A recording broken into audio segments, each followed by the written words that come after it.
G'day friends and fans, and welcome to Dave Talk Stuff, your reliable source of news from inside the manosphere, bringing you today one of the most baffling mysteries of all time, women and accountability. And why can't they just accept responsibility?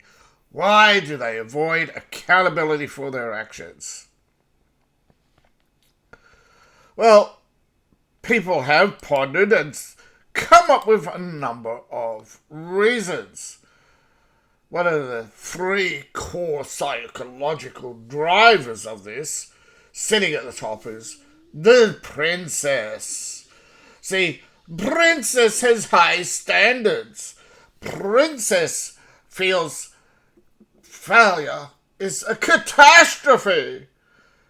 That she is perfect, and by taking accountability, that means she acknowledged that she has a defect, which is to be avoided, to be denied, to be cruelly crushed beneath her heels. Next, identity protection.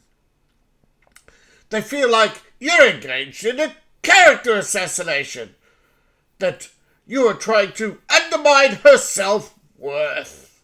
Because by admitting she's wrong, her frigid ego will just shatter. Her entire identity is gone. Next is emotional safety. This is where honesty is not the best policy, because she feels that admitting a mistake will lead to a rejection, harsh punishment, or the loss of power in the relationship. Particularly when she spends so much time grinding you under the heel by pointing out every single flaw in your character. Usually to your friends, not to your face. But, yes.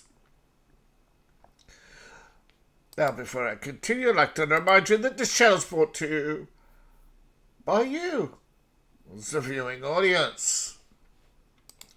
Now, one of the ways you can support me is my Shopify shop, my growing collection of fantasy mugs. If you haven't, as my main character,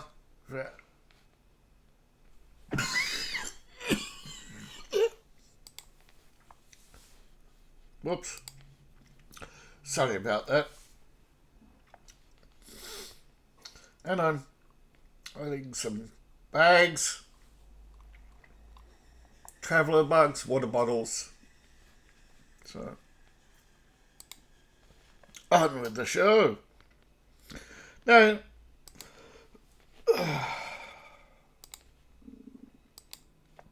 so those are the core triggers that I just mentioned before the ad break.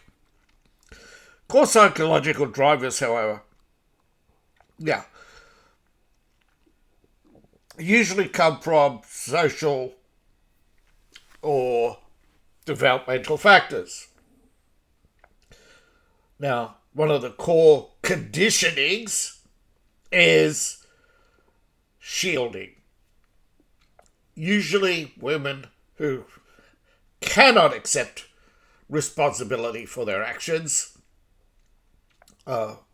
is driven by helicopter parents, particularly their mothers, who defended or rescued them from their mistakes since early childhood. Every fall, every bump, every bruise, every mistake. So instead of developing the psychological tools of self-correction, they slid through life. Daddy, come help me. Boom, Mom, I got a B on the test. And they're on the phone squabbling with the teacher. Why did you give my perfect little princess a B for her obvious A-class work? Now, of course, the victim narrative. Women who dwell on past hurts or social disadvantages are using them as a shield. You see this particularly with feminists and other activists who want to play the victim, bring up every grievance from the last 1,000 years of history. Why? Because they want to make sure that others feel that they contributed to the negative situations that they find themselves in today, and that it's not their fault that their credit score is low, or they're arrested by police, or in the case of most women, can't balance a checkbook. But every little mistake is always someone else's fault. Again, this can develop from other conditions where they are rescued from their mistakes by a parent who constantly blames their husband. You just hate your father. Can't get anything right.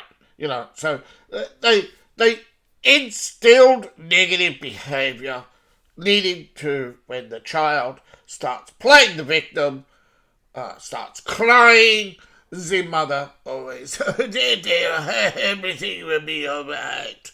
So they are constantly seeking comfort to avoid accountability, and so they create victim narratives of oppression where they, because of their gender, are extremely oppressed by you, the oppressor. Yeah. Now shut up, put up nuclear boots and go off to war. So, yeah. Gender role expectations. Cultural standards create artificial burdens on genders. So, this is cope and see time, everyone, where women blame the gender expectations. So a woman will avoid accountability for financial errors by saying, I'm a woman, it's a man's domain. Again, this is the victim narrative. But they narrow it down to a very specific thing of you didn't teach me. How's I supposed to know? I'm just a girl. The I'm just a girl excuse. Now, this is...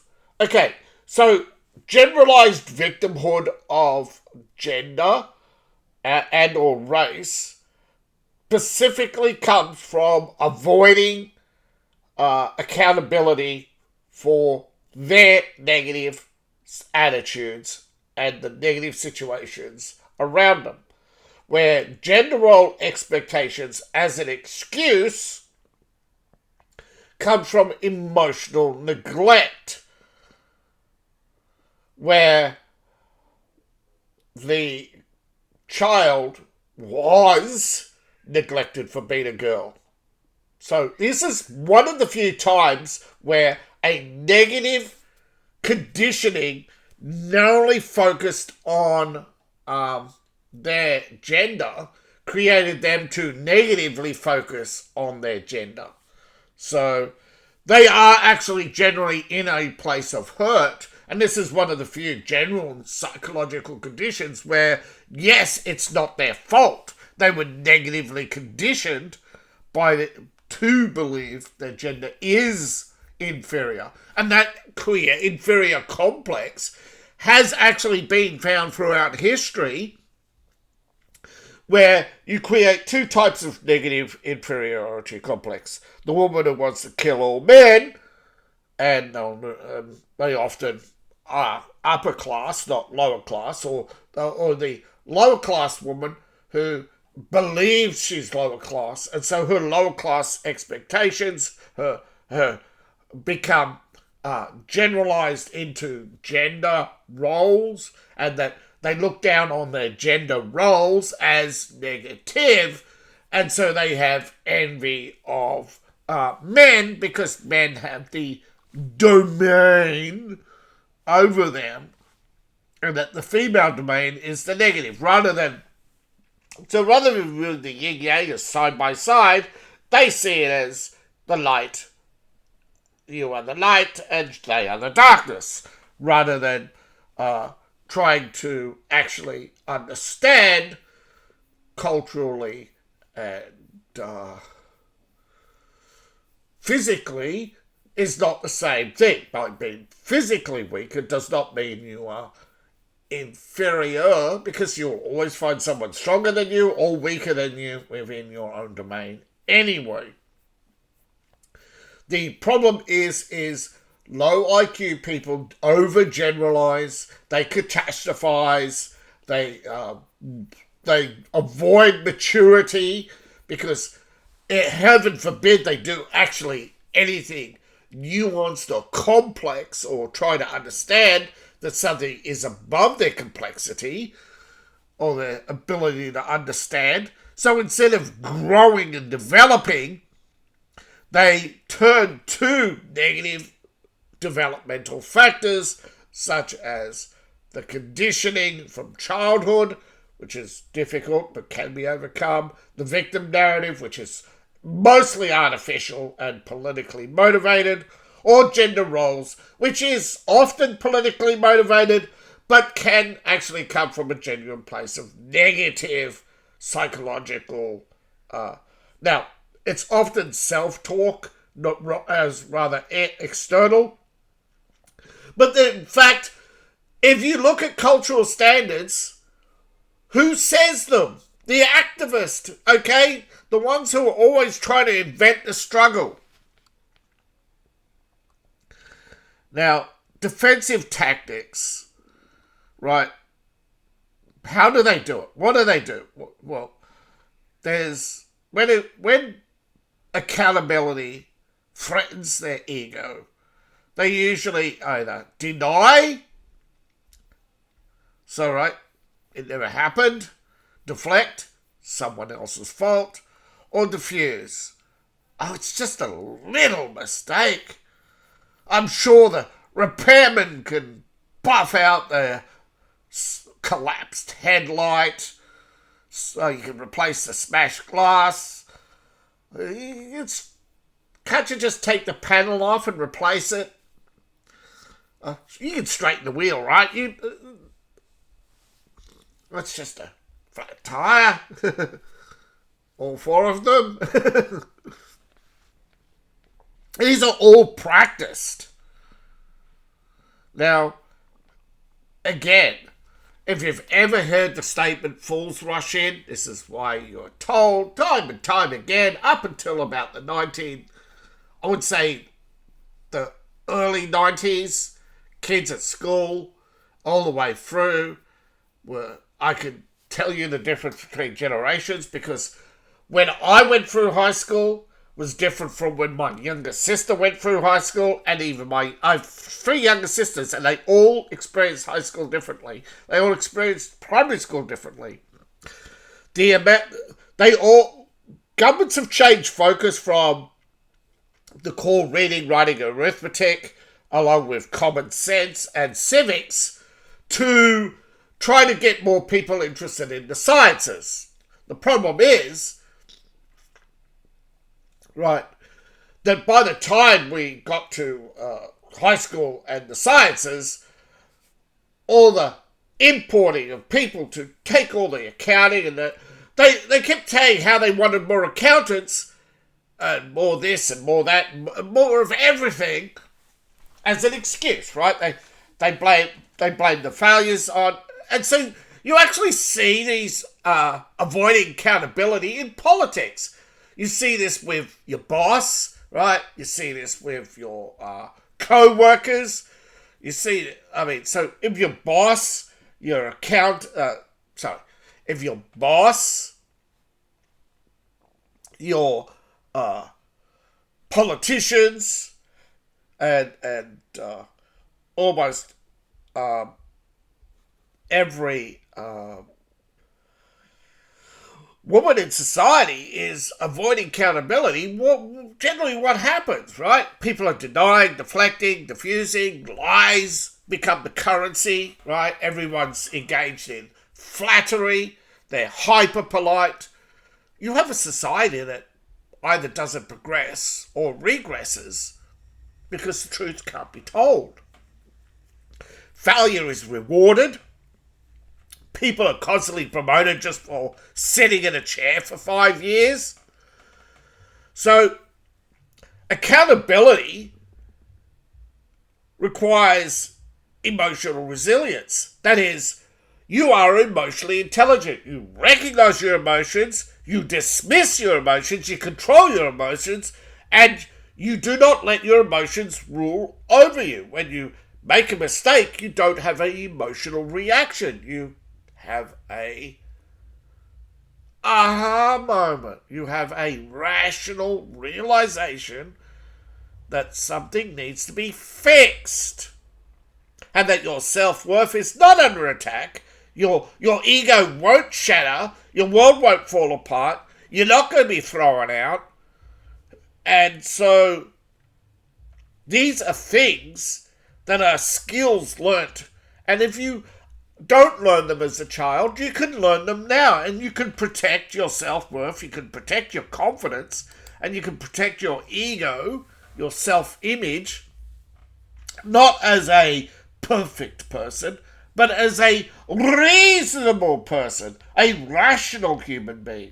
The problem is that far too often society conditions you to be emotionally intelligent. Well, the problem is they're not telling you that emotional intelligence is empathy, having empathy for everyone. Well, that's a toxic behavior because it leads you to creating role expectations, cultural expectations, where you, the white man, are the oppressor, and no matter what you do, you're the oppressor, and therefore no one can be racist towards you. I have heard I hate calling out other YouTube channels, more Pegasus, for constantly asking, why does Hassan Piker get away with racism?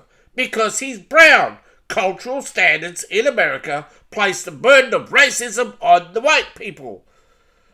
If you don't look back at history and realise that the government has been, political parties have been creating and engaged in false flags. Now that you know the KKK was funded and founded by political movements not to control the vote, and when things go wrong, they can always deny and deflect direct involvement and turn them into scapegoats because, now they're the pariah. So, and again, how do they do it? Using common defensive tactics. Deny, deflect, and diffuse, downplay their role. Right? Bill Clinton, it was just it was just the good old boys, or Hillary. Well, he was just doing what, when talking about Robert Byrd, the head of the KKK, he was just doing what he needed to do to get elected. So they're telling you that they're all sociopaths. They are all psychologically damaged, manipulative people who cannot accept responsibility. And the problem is, if the electorate doesn't hold them accountable, it's the same with bosses. If the government doesn't hold a bad boss accountable. But the thing is, when you're employed, if the boss can't hold you accountable because the unions step in and say, no, you can't fire him for incompetence. You have to promote him every 5 years, and then it becomes every 3 years, and it's every year, up, numbers go up. Why? Because everyone is putting themselves above everyone else. So they deflect by saying, no, you're just putting profits before people. Yes, people need a job, but if they get to a point of incompetence, no, they should be taken back a step. It's like, and I'd like to point to some recent drama with a YouTuber, when a certain YouTuber was low, modest, mid-range, struggling. They were humble, right? They lost their humility when they became a big YouTuber. And when they became a big YouTuber with many other YouTubers around them who are also of higher status, they reset their ego. So whenever their ego was challenged, they would mass report your channel. They would find every fault with you. They would gossip.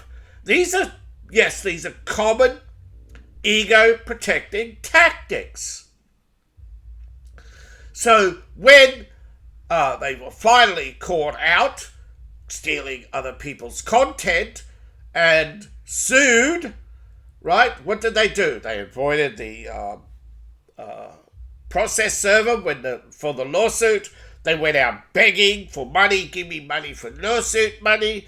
And eventually they lost the case.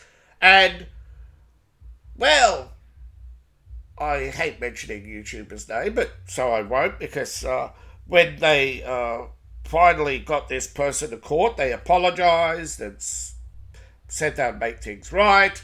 The big YouTuber said, okay, I'll let you slide on the money because you can't afford it. And so what happens? They go home, learnt nothing, and started all over again.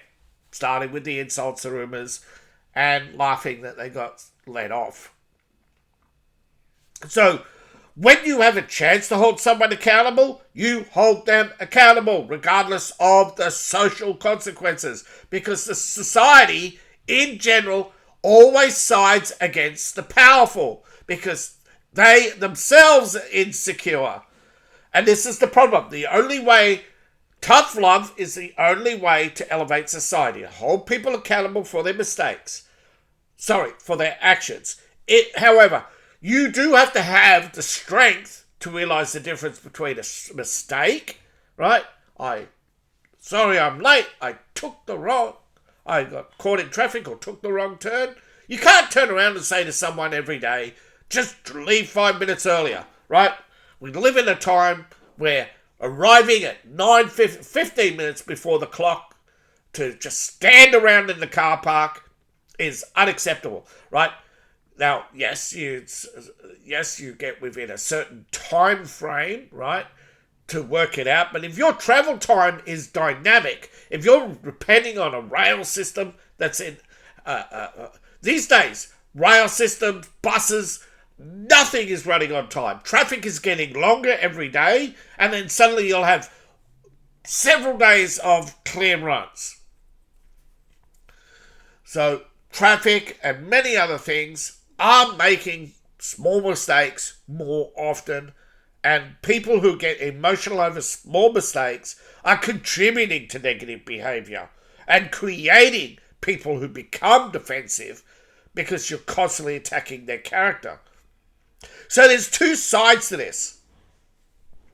So if you wish for people to be accountable, you have to have that muscle of humility and strength and realise when the difference between deliberate behaviour and mistakes. When people make mistakes, you quietly, politely, and not in front of anybody but the person you're talking to, point out the mistake. Instead of shouting across the room, hey, you get over here, in such a demeanour that everyone knows you're in trouble, you quietly and politely hold and bide your time. Now, sometimes, you need to say, hey, I need you right now. That's fine. But when someone's playing the victim, you got to remind them that they're not the victim and they're not under attack. When pointing out an error, such as an accounting error and financial errors, you suggest, okay, there are so many books and on anything these days, and YouTube's on almost anything these days, that'll explain anything and everything, that you don't need to say, go back to school. Like, hey, if you're having trouble with balancing your checkbook, there are many ways to learn how. I know how to balance a checkbook because I did accounting, but you don't need an accountant to, or even, the bank to know that if you have a checkbook, you always write down, every time you write a check, you write the stub first. That's the most basic thing. Second, you have to balance the checkbook. You start with the amounts that go in on one column and the amounts that go out in the other column, and you run and have your third column of running totals on a spreadsheet.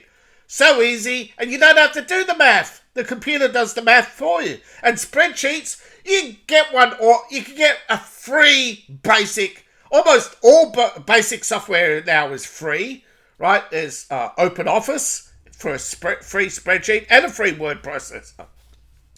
There are many ways to overcome problems if you're calm and rational. Hey, if you don't know how to overcome a problem, we now have search engines where you can just sit down and type your problem and it will find you answers. I'm putting myself out of business, aren't I? But yeah, they always lead you back to a YouTube channel of some sort anyway. So there are no more excuses, is what I should have been saying in short. So we know the reasons, but you can't be the cure. You can only point things out.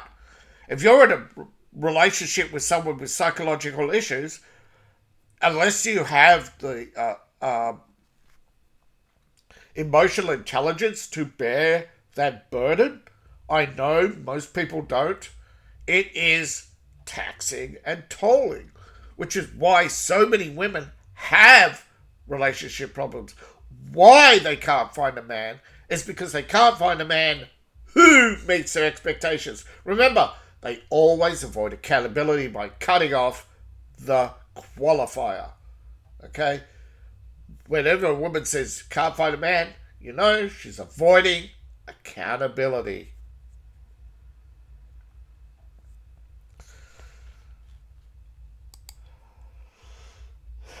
Quick reminder before I go. Alright, so thank you all for watching. Please like, share, and subscribe. Please support the channel. You can support me in a number of ways. Ko-Fi, Patreon, buy my books, buy my merch. All my links are in the description below. Linktree, and my profile. Or scan the QR code on the screen. Appreciate each and every one of you. See you in the next video, and bye for now.